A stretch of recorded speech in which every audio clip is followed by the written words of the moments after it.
Gujarat's #1 engineering university, Sankalchand Patel University, 9642706257. Hi hello నమస్తే welcome back to iDream media. ఈరోజు మనతో ఉన్నారు high court advocate and immigration consultant అయిన మన ఫేవరెట్ లాయర్ అయిన పృథ్వీ గారు. ముఖ్యంగా సార్తో ఈరోజు H1B గురించి మాట్లాడదాం. నమస్తే సార్.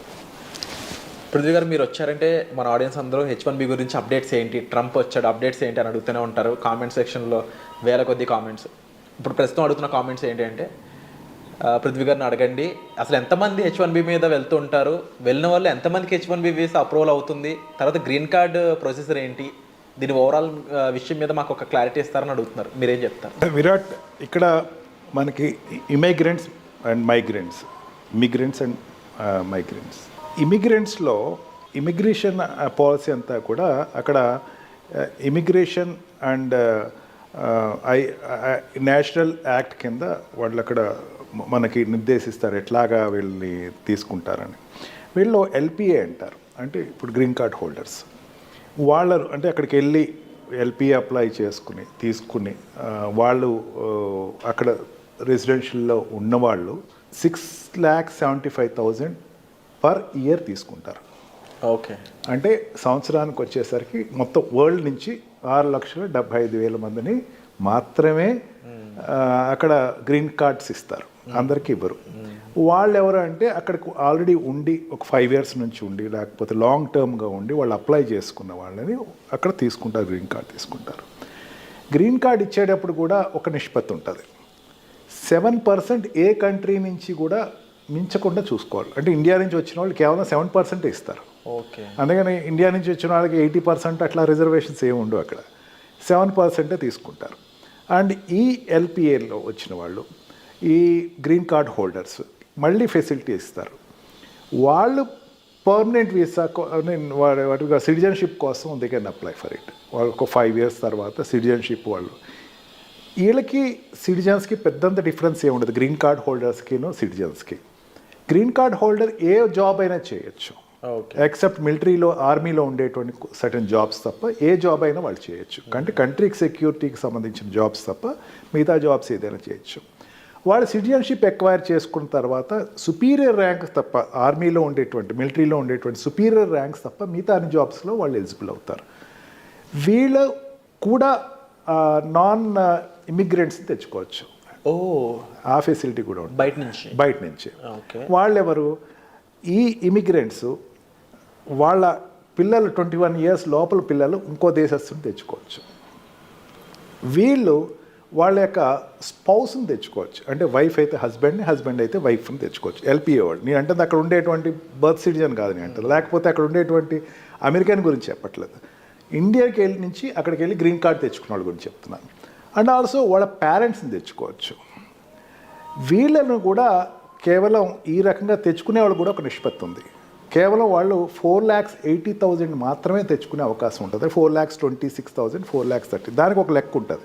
దాన్ని మల్టిప్లై చేస్తూ ఉంటారు ఎప్పటికప్పుడు. అంటే ఎట్లా ఉంటుంది, ఇయర్ ఉంది అనుకుందాం, ఇయర్ 4,26,000 తెచ్చుకున్నారు అనుకుందాం, ప్రీవియస్ ఇయర్ తగ్గింది అనుకుందాం, దీనికి యాడప్ అవుతుంది. బట్ నాట్ అబ్జల్యూట్గా యాడప్ అయిపోతుంది. అంటే 4,20,000 ఇయర్ తెచ్చుకున్నాక ప్రీవియస్ ఇయర్లో ఎక్కడైనా సరే 2 lakhs తెచ్చుకుంటే ఇంకో 2 lakhs తెచ్చేసుకోవచ్చు జనరల్గా లెక్క ప్రకారం. కానీ దాంట్లోంచి కేవలం 10% మాత్రమే తెచ్చుకుని మళ్ళీ దాన్ని ఏదైనా సరే ఈ లెక్కలు ఏ రకంగా చూసుకున్నా 4,40,000 నుంచి ఎక్కువ తెచ్చుకుంటలేదు. ఈ పాలసీ ఎంతమంది తీసుకురావచ్చు అనే పాలసీని ఎప్పుడు కూడా president of America parliament, Congress నుంచి అప్రూవల్ తెచ్చుకోవాలి. అంత ఈజీగా దీన్ని పెంచడం కానీ తగ్గించడం కానీ జరుగుతుంది. అండ్ సెకండ్ కేడర్, వీళ్ళు అక్కడ ఉండేటువంటి ఎల్పిఆర్ అంటే అక్కడ ఉండేటువంటి పర్మనెంట్ రెసిడెంట్ వాటి గ్రీన్ కార్డ్ హోల్డరు బ్రదర్స్, సిస్టర్స్ని తెచ్చుకోవచ్చు. ఓకే, వాళ్ళని తెచ్చుకోవటానికి కూడా వాళ్ళకి పాసిబిలిటీ ఉంటుంది. అంతేకాకుండా వాళ్ళ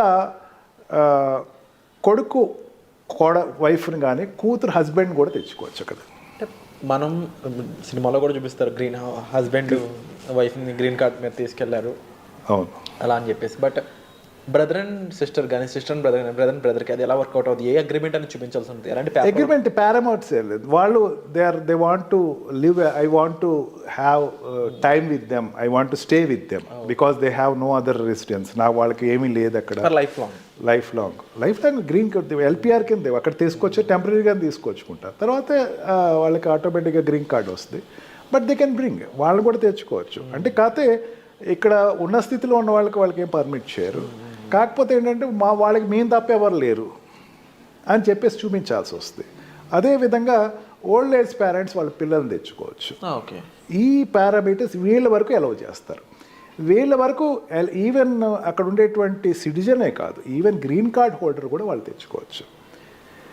ఈ రకంగా తీసుకొచ్చే వాళ్ళకి కేవలం 4,40,000 4,26,000 వరకు మాత్రమే తెచ్చుకోవడానికి అవకాశం ఉంటుంది. And also 7% ratio. 7% అనేది యూనివర్సలిక్ రేషియో. అందుకే అక్కడ గ్రీన్ కార్డ్కి వెళ్ళేటప్పుడు లాట్ సిస్టమ్ తీస్తారు. 7% అన్నప్పుడు ఏమవుతుంది, ఈ 6 lakh ఫర్ ఎగ్జాంపుల్ గ్రీన్ కార్డులోకి అప్లై చేసిన వాళ్ళు ఉందాం, 6,75,000 తెచ్చుకోవాలనుకుందాం అండి. 6,07,000 తెచ్చుకునేటప్పుడు ఏముంది అంటే అక్కడ ఉండేటువంటి పర్మనెంట్ రెసిడెంట్కి అప్లై చేసుకునేవాళ్ళు, ఈ జాబ్ రీచ్ వెళ్ళిన వాళ్ళు, H1B వీసా మీద వెళ్ళిన వాళ్ళు, లేకపోతే L1 వీసా మీద వెళ్ళిన వాళ్ళు అక్కడ ఉండిపోయి వాళ్ళు వీసాలు అప్లై చేసేటప్పుడు గ్రీన్ కార్డ్ 5 years తర్వాత అప్లై చేస్తారు. వాళ్ళు అక్కడ పర్మనెంట్గా 5 years కంటిన్యూగా ఉన్నవాళ్ళు అప్లై చేస్తారు. ఈ అప్లై చేసిన వాళ్ళకి లాట్ సిస్టమ్ పెడతారు. లాట్ సిస్టమ్ అంటే 6 lakhs అనేసరికి దగ్గర ఒక 20 to 30 lakhs అప్లై చేస్తారు.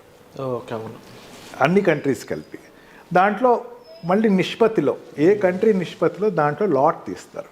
లాట్ తీసి ఆ 7% ఆఫ్ ఏ కంట్రీ మాత్రమే అక్కడ ఇస్తారు. ఇప్పుడున్న ట్రంప్ స్టూడెంట్స్కి చాలా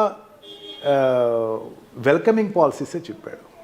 ట్రంప్ మిగతా వాళ్ళకి కొంచెం వ్యతిరేకంగా ఉన్నా సరే స్టూడెంట్స్కి మాత్రం మీరు రండి, పర్లేదు ఇక్కడికి వచ్చి చదువుకోండి. ఎందుకంటే స్టూడెంట్స్ వల్ల ఆ కంట్రీకి డబ్బు వస్తుంది, అక్కడ ఇన్స్టిట్యూట్స్ పెరుగుతాయి, ట్యాక్స్లు ఎక్కువ, ఇన్సూరెన్స్లు కడతారు, ట్యాక్స్ ఇన్కమ్ సోర్సెస్. కాబట్టి స్టూడెంట్స్ వరకు వచ్చేసరికి మాత్రం ద మూమెంట్ వాళ్ళు అక్కడ ఎడ్యుకేషన్ అయిపోయిన వెంటనే they have to move out of the country. If at all they have no job in US, job సంపాదించుకోలేకపోతే definitely they have to move off. అక్కడ మళ్ళీ అందుకని అక్కడ ఇంటర్వ్యూస్ అటెండ్ అవుతారు. క్యాంపస్ సెలెక్షన్ అనేది ఇండియాలో పెద్దంత ఇంపార్టెంట్ కాదు, కానీ అక్కడ క్యాంపస్ సెలెక్షన్ అనేది చాలా ఇంపార్టెంట్. లేకపోతే వాడు మళ్ళీ ఇండియా వచ్చేసి ఇక్కడి నుంచి అప్లై చేసుకుంటాడు. ఇక్కడికి వచ్చేసేసి ఇక్కడి నుంచి మళ్ళీ వాళ్ళకి రూట్స్ తెలుస్తాయి. అంటే ఎక్కడెక్కడ పాకెట్స్ ఉన్నాయి, ఎక్కడెక్కడ నా జాబ్ ప్లేస్మెంట్స్ ఉన్నాయి అనేది వాళ్ళు ఎప్పుడు వెరిఫై చేసుకుంటూ ఉంటారు. ఇక్కడ ఇండియాకి వచ్చి వాళ్ళు అప్లై చేసుకుని H1B వీసా మీద వాళ్ళు ఎక్కడ వెళ్ళటం జరుగుతుంది. ఈ రకంగా it's a not open door. అందరికీ వచ్చేసేసేయండి, ఎంతమంది పడితే అంతమంది లక్షలు వచ్చేసేసేయండి అని చెప్పడానికి ఏం లేదు. There is a certain particular number which is in entry and exit from the country. And 100% sir. And ముఖ్యంగా మీరు చెప్పిన వాటిలో ఇప్పటివరకు ఎంతమంది మాత్రమే స్కోప్ ఉందా, అందులో కూడా మళ్ళీ కంట్రీ ఓవరాల్ పర్సంటేజ్ మీద 7% అయినా అనే విషయాలు కానీ, లేకపోతే నాకు ఇప్పటివరకు టు బి ఫ్రాంక్ ఈ రిలేషన్షిప్ గ్రీన్ కార్డ్ ఉన్న వాళ్ళు ఎవరైనా తీసుకెళ్తున్నారంటే ఓన్లీ హస్బెండ్ అండ్ వైఫ్ ఈ కాన్సెప్ట్ విన్నాను తప్ప పేరెంట్స్ని కానీ బ్రదర్స్ అండ్ సిస్టర్స్ని కానీ అండ్ వీళ్ళు తీసుకెళ్ళొచ్చి వీళ్ళకి ఎవరు లేని సిచ్యువేషన్స్లో అనేది ఇలాంటి కొత్త పాయింట్స్ అన్ని కూడా మా ముందుకు తీసుకొచ్చినందుకు thank you so much sir. Thank you. And H1Bకి సంబంధించినటువంటి డీటెయిల్స్ మీరు కావాలనుకున్నా సరే మీరు డిస్ప్లే అవుతున్న నెంబర్స్ కాల్ చేసి సార్ని మీట్ అవ్వచ్చు. Thank you so much.